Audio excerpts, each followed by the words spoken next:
Excelentíssimo Senhor Presidente da República, Excelentíssimo Senhor Presidente da Assembleia Nacional, Excelentíssimo Senhor Primeiro-Ministro e Chefe do Governo, Excelentíssimo Senhor Presidente do Supremo Tribunal de Justiça, Tribunal Constitucional e do Conselho Superior da Magistratura Judicial, Excelentíssimo Senhor Presidente do Tribunal de Contas, Excelentíssima Senhora Ministra da Justiça, Administração Pública e Assuntos Parlamentares, Excelentíssimo Senhor Procurador-Geral da República, Excelentíssimo Senhor Bastonário da Ordem dos Advogados, Excelentíssimos Senhores Representantes do Corpo Diplomático acreditado em São Tomé e Príncipe, Excelentíssimos Senhores Representantes de organismos internacionais e organizações não governamentais,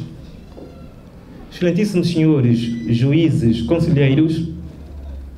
Excelentíssimos Senhores Membros do Conselho Superior da Magistratura Judicial e do Ministério Público, Excelentíssimos Senhores Juízes de Direito, Excelentíssimos Senhores Magistrados do Ministério Público, Excelentíssimos Senhores Advogados, Excelentíssimos Senhores Convidados, Senhoras e Senhores. A cerimônia solene de abertura do ano judicial é a ocasião oportuna para pensar em voz alta no direito e na administração. Damos início à cerimônia, convido a usar da palavra Excelentíssimo Senhor Bastonário da Ordem dos Advogados, membros dos Conselhos Superiores das Magistraturas Judicial e do Ministério Público, Excelentíssimos Senhores Juízes Conselheiros do Supremo Tribunal de Justiça e do Tribunal Constitucional e Tribunal de Contas, Excelentíssimos Senhores Membros dos Conselhos Superior e Jurisdicional da Ordem dos Advogados de São Tomé e Príncipe, Excelentíssimos Senhores Membros do Corpo Diplomático acreditado em São Tomé, Excelentíssimos Senhores Juízes de Direito do Tribunal da Primeira Instância, Excelentíssimos Senhores Procuradores da República e Procuradores Adjuntos, Excelentíssimos Senhores Representantes das entidades civis, militares e religiosas, caros colegas advogados e advogados estagiários, Excelentíssimos Senhores Funcionários Judiciais do Ministério Público, Excelências, minhas senhoras e meus senhores. Por tradição, cabe ao bastonário da Ordem dos Advogados de São Tomé e Príncipe dar início a série de discursos preferidos por ocasião da abertura solene do ano judicial, facto que deve ocorrer no início do respectivo ano. Porém, por razões aqui agora que não interessa aludir, ao longo dos últimos anos temos constatado um atraso cada vez maior na realização desta cerimónia, facto que viola a letra da lei e constitui um exemplo pouco abonatório para o Estado que se arroga de direito e, por esta razão, aproveitamos esta sublime ocasião para apelar pelo escrupuloso cumprimento da lei, por forma a servir de exemplo para a sociedade que nos assiste e que escrutina as nossas ações. Diz também a lei que os discursos preferidos nesta cerimónia devem incidir sobre o estado da justiça. Neste contexto, permitam-nos, Excelência, trazer à colação algumas das preocupações que nos mortificam enquanto advogados e operadores judiciários responsáveis por assegurar a defesa dos legítimos direitos e interesses dos cidadãos e das instituições que solicitam os nossos serviços. Entre os anos 2009 e 2012, o nosso ordenamento jurídico penal e o nosso direito positivo viram-se reforçados e renovados com a entrada em vigor dos novos Códigos Penal e Processual Penal. Esses diplomas vieram alterar a estrutura do direito penal são-tomense, transformando-a de uma estrutura inquisitória proveniente da Idade Média numa estrutura acusatória moderna típica de um Estado de Direito democrático. Porém, esse importantíssimo passo, que adequa a estrutura do direito penal ao espírito e à letra da Constituição da República, não produzirá os efeitos esperados se não for acompanhado de outras reformas que coloquem os legítimos interesses e direitos dos cidadãos no centro das reflexões em torno da problemática da justiça, o que constitui de per si a razão da existência de todo o Sistema Nacional de Justiça, sistema esse que comporta símbolos que afetam as várias idiosincrasias no seio dos principais operadores judiciários. Retenhamos o exemplo desta sala de audiências, que na sua configuração ordinária permanece imutável, apesar da alteração da estrutura do nosso direito penal, cujo layout foi inspirado nos profundos dogmas medievais, em que por cima de um estrado, ou seja, a um nível superior, instalam-se as magistraturas, simbolantes de um juge império absoluto, e a um nível inferior os advogados, defensores dos direitos, liberdades e garantias dos cidadãos, os serviços de apoio, os cidadãos, sejam eles réus ou autores, e o público que acorre às audiências. Excelências, minhas senhoras e meus senhores, é tempo de levar-se a enterrar essa simbologia retrógrada e arcaica.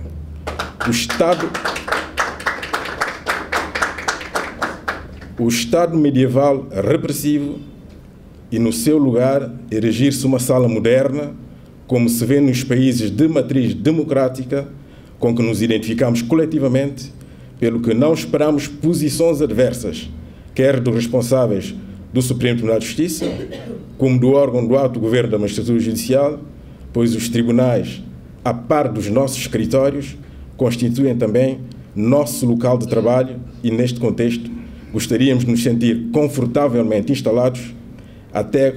como conditio sine qua non para a elevação do nosso próprio desempenho. Há precisamente 10 anos, em 2004, a quando da cerimónia similar a esta, no nosso discurso em representação dos advogados, então inscritos junto do Conselho Superior Judiciário, regozijávamos-nos com a decisão sábia da então Presidente do Supremo Tribunal de Justiça, que concedeu aos advogados uma sala de trabalho, local onde os mesmos pudessem conferenciar com os seus constituintes, elaborar requerimentos urgentes, etc., etc. Porém, ao longo do percurso, os advogados foram desapossados da referida sala e, desde alguns anos a esta parte, vivem a triste realidade de deambularem pelos corredores sem qualquer hipótese de desenvolverem com os seus clientes uma conversação com o mínimo de privacidade, como é desejável. Mas não é apenas o trabalho dos advogados e os legítimos interesses e direitos das partes os prejudicados com os efeitos dessa falta de privacidade e, em certa medida, da promiscuidade que se gera pelos corredores deste edifício. Em grande medida, a coabitação entre os vários níveis de jurisdição num espaço tão exíguo também cria constrangimentos maiores, chegando a pôr em causa os princípios sacrossantos dos processos. Dos vários níveis de jurisdição, sem influências mútuas, não nos parece má ideia a transferência dos tribunais superiores, quero me referir ao Supremo Tribunal de Justiça na sua veste pura e na veste do Tribunal Constitucional, para um edifício autónomo, já que os custos dos efeitos perniciosos advindos dessa coabitação são manifestamente superiores para a Justiça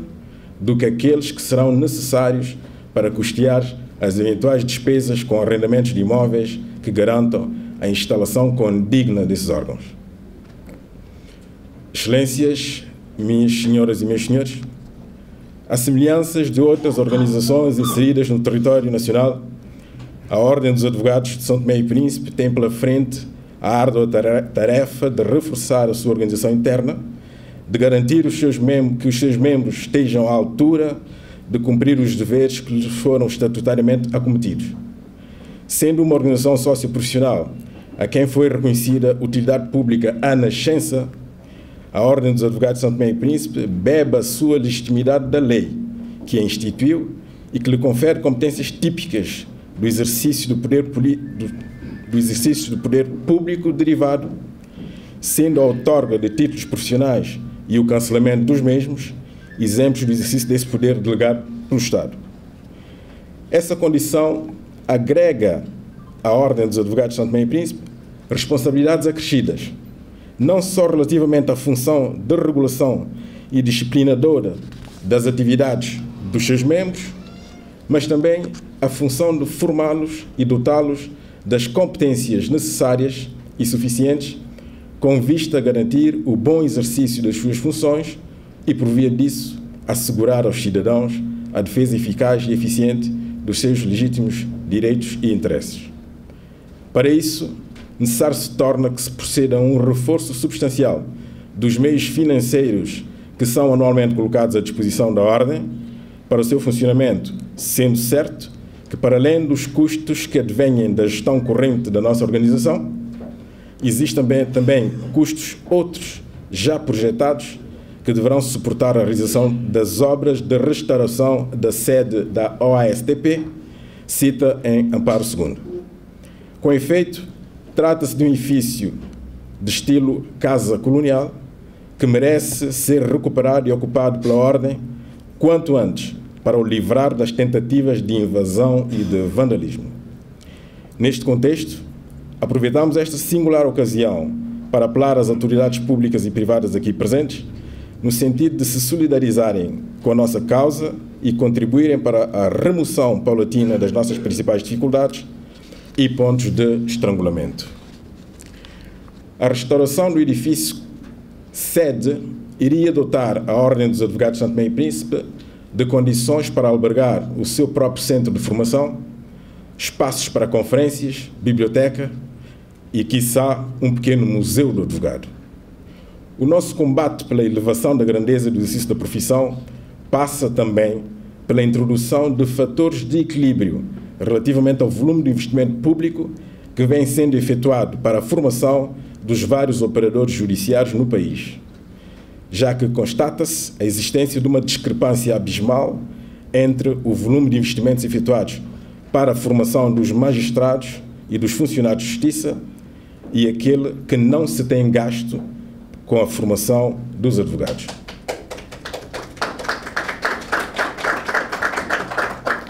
É subejamente sabido que a justiça assenta-se em 3 pilares essenciais: a magistratura do Ministério Público, a magistratura judicial e a advocacia. O equilíbrio funcional dessa tríplice panóplia é o garante do funcionamento da justiça num Estado de Direito. Ele é muito mais alargado e os malefícios da sua ineficácia afetam com igual intensidade os direitos, liberdades e garantias dos cidadãos constitucionalmente consagrados. O Sistema Nacional de Justiça contempla, além do Judiciário, os serviços de crescimento demográfico. Ora, não nos parece minimamente razoável que esses serviços continuem centralizados e confinados quando os níveis da demanda pública são cada vez mais elevados. Foram desenvolvidas aplicações informáticas para a informatização do processo de emissão do bilhete de identidade e do certificado de registro criminal, bem como do controlo processual das conservatórias. A implementação dessas aplicações teria garantido ao sistema judiciário o fornecimento de dados para constituir o perfil do arguido, bem como avaliar a sua situação patrimonial.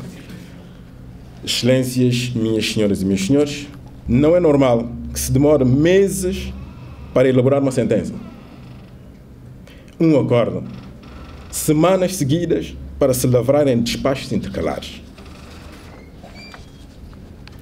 O cumprimento dos prazos processuais por todos os operadores judiciários levaria certamente ao aumento da celeridade processual. Mais de 30 dias, os participantes foram unânimes em defender a necessidade de se prosseguir com a reforma da justiça. O país reúne quase todas as condições para que a reforma do setor da justiça se faça com sucesso. Não cremos que o atual modelo de inspetor singular dê bons resultados.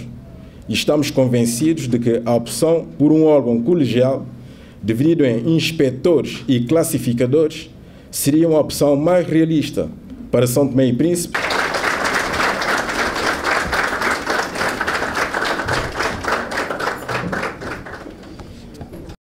ilustres advogados, solicitadores judiciais, senhores membros do corpo diplomático com representações no país, excelentíssimo senhor representante, antes de mais, permita-me apresentar as minhas cordiais saudações a todos que se encontram presentes nessa sala para testemunhar esta cerimônia solene de abertura do ano judicial. Estou ciente que o legislador, ao prever no artigo 11º da Lei de Base do Sistema Judiciário a realização anual desta cerimônia, elegeu-a enquanto momento singular com a finalidade de se debater de forma exaustiva o estado da justiça, pautando por reflexões conjuntas sobre o desempenho do sistema, sem aliar abordagens sobre os entraves eventualmente encontrados e discutir as possíveis soluções ou alternativas de modo a contar com um sistema funcional e imparcial, salvaguardando assim as aspirações do cidadão enquanto beneficiário direto da prestação. Daí que este exercício revela-se curial e pertinente,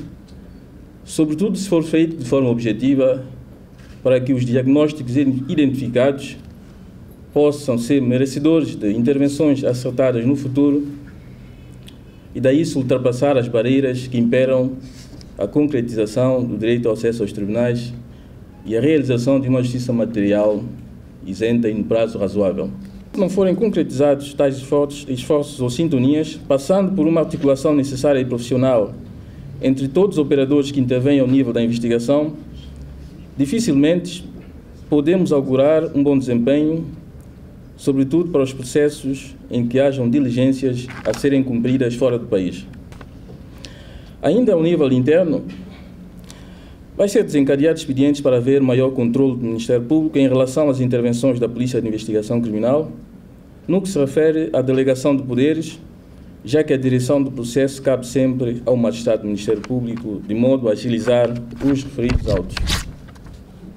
Apesar das responsabilidades e especificidades de intervenção dos magistrados do Ministério Público e dos tribunais, não deve ressaltar dúvidas de que ninguém estará acima da lei, sendo que a justiça deve ser aplicada a todos os cidadãos sem exceção, incluindo magistrados, deputados, todos aqueles que são detentores de cargos públicos, para que qualquer infração praticada deva merecer uma resposta do sistema, de modo que se afaste suspeições sobre eventual corporativismo. Não devemos ficar impávidos ao controle do desempenho dos magistrados, revelando-se inadiável a inspeção, enquanto uma das ferramentas para aferir legitimação às intervenções dos magistrados e funcionários que intervêm nos processos. Nesse sentido, o Ministério Público também vai iniciar este ano inspeções aos seus magistrados e funcionários, de modo a avaliar o nível de prestação dos mesmos, sendo que apenas com uma inspeção funcional e adequada podemos identificar as dificuldades de intervenções, fazendo alterações para ultrapassar as barreiras que contribuem para a morosidade processual. Para isso, recorreremos, se necessário, à cooperação com instituições homólogas, de forma a pôr em disposição os seus magistrados. A este propósito, já foram nomeados a inspetora e um secretário para os serviços da inspeção, sendo que, no ano passado, os mesmos beneficiaram de uma formação em Portugal, orientada pela Procuradoria-Geral daquele país.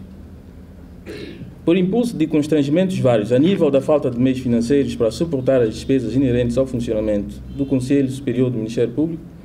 este órgão, só em finais deste mês, irá se reunir para agendar a referida inspeção.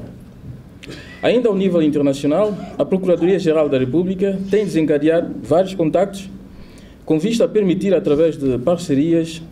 a assistência técnica necessária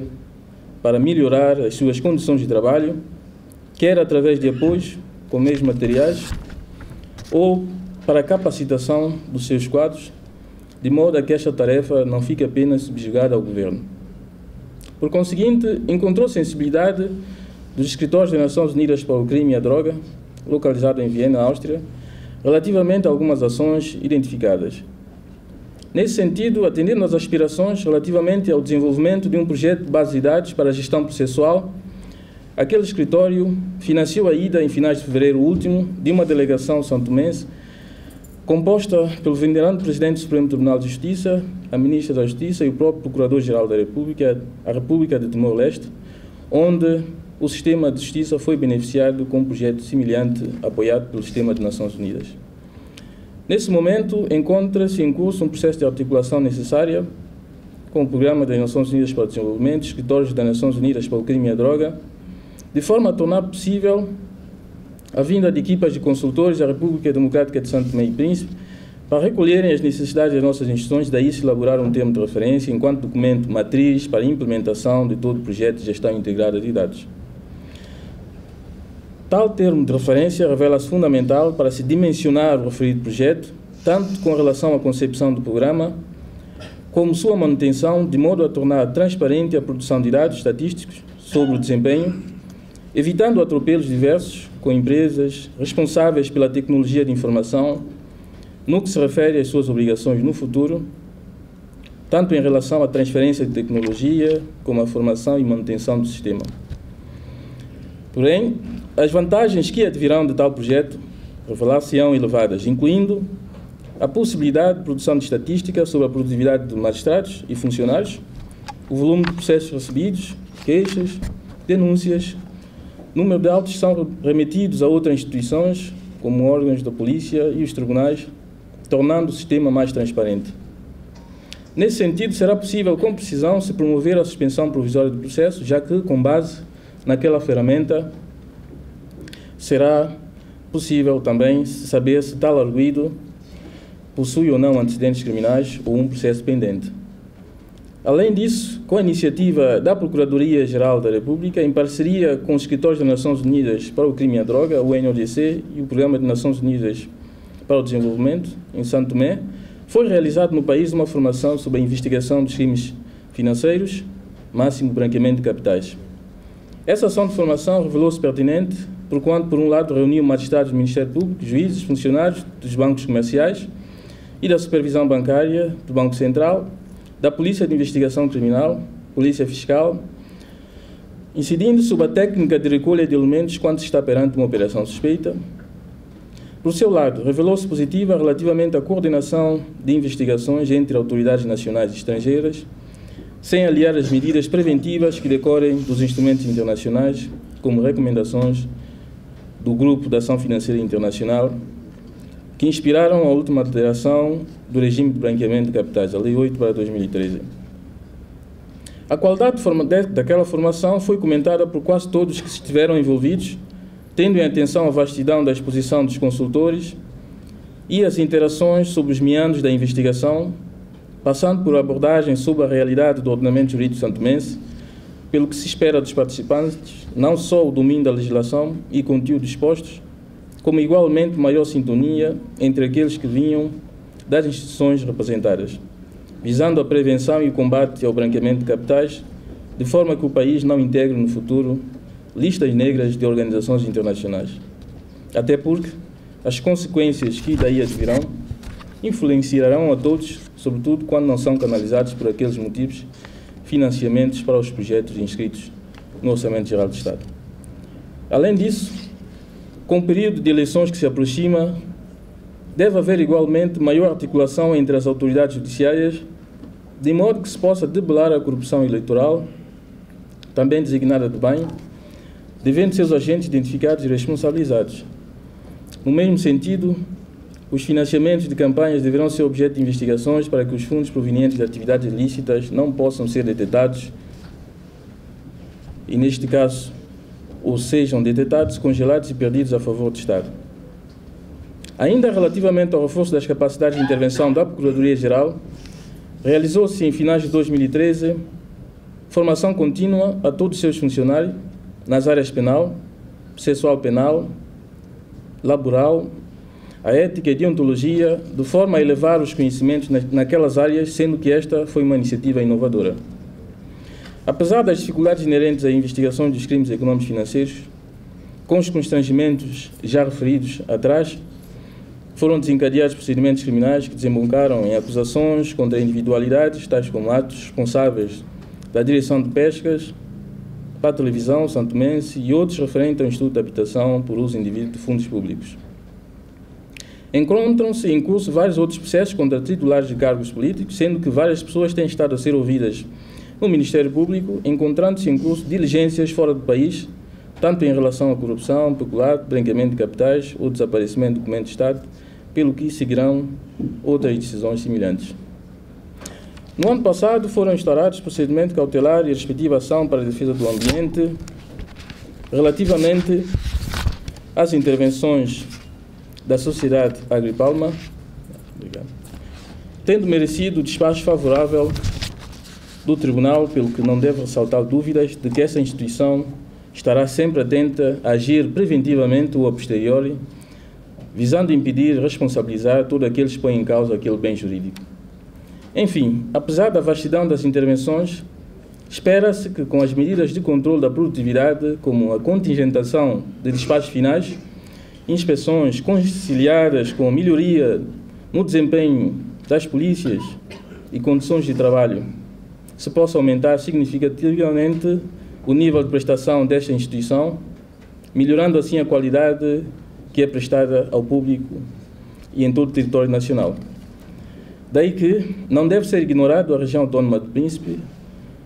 como foi referido pelo bastonário da Ordem dos Advogados, onde, apesar do Conselho Superior do Ministério Público, neste caso, irá augurar uma solução urgente, pelo que esta intervenção também não pode ser feita isoladamente, mas deve ser articulada com outras instituições, visando a presença dos magistrados com condições compatíveis na região para dizerem o direito, acrescido assim de um serviço prisional à medida, acompanhado de agentes de polícia que auxiliem a investigação.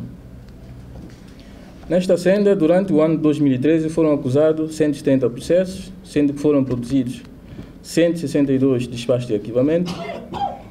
foram intentados 60 ações de regulação do exercício do poder paternal, 210 processos visando a cobrança de impostos de justiça, custas e indemnizações, 391 atendimentos ao público que resultaram na arrecadação de 53.340.000 dólares a favor dos menores. Muito obrigado e bom resto do dia para todos.